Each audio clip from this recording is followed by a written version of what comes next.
8 ঘন্টা জার্নি করে আসার পর যদি দেখেন আপনার রুমের এই অবস্থা, ঠিক তখন আপনার কেমন লাগবে? আমার জাস্ট দেখা আমার অবস্থা খারাপ হয়ে গেছে ভাই, আমি এগুলো কী করে রেখে গেছি। কারণ গতকালকে আমার এক্সাম ছিল, তো আমি একটা এজেন্সির বাস দিয়ে চলে গেছি। তো বাসটা 3:30টায় ছাড়ার কথা ছিল। তো আমি রাত 2টার সময় উঠছি, ওঠার পর ফ্রেশ হয়েছি, খাওয়া দাওয়া করে তারপর বের হয়ে চলে গেছি। যেহেতু পরীক্ষা ছিল, যার কারণে রুমের সব কিছু এলোমেলো করে রাখা যায়, যেটা যেখানে পারছে ওইখানে রেখে চলে যাওয়া লাগছে। কারণ আমাকে তো তাড়াতাড়ি পৌঁছাতে দেরি করলেই তো বাসটা মিস করব, তখন আমার যাওয়া অনেক সমস্যা হয়ে যাবে।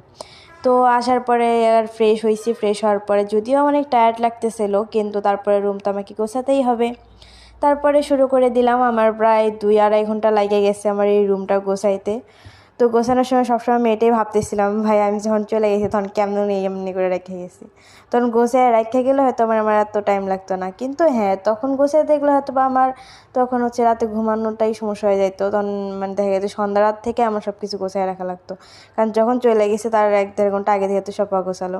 যাই হোক, সব কিছু গোছানো শেষ করে আমি রান্না করতে চলে গেছি। কারণ আমার খাবার রান্না করা ছিল না। তো ফ্রিজে কিছু না পাইয়া আমি ভুড়ি রান্না করছি, যেহেতু আমার কোনো সবজি রান্না করার কোনো সবজি ছিল না বাসায় যে আমি সবজিটা রান্না করব। তো ভুড়ি রান্না করতে যা যা লাগে, তো আমি কিছু আলু দিয়েছি। অনেকে বলতে পারেন যে ভাই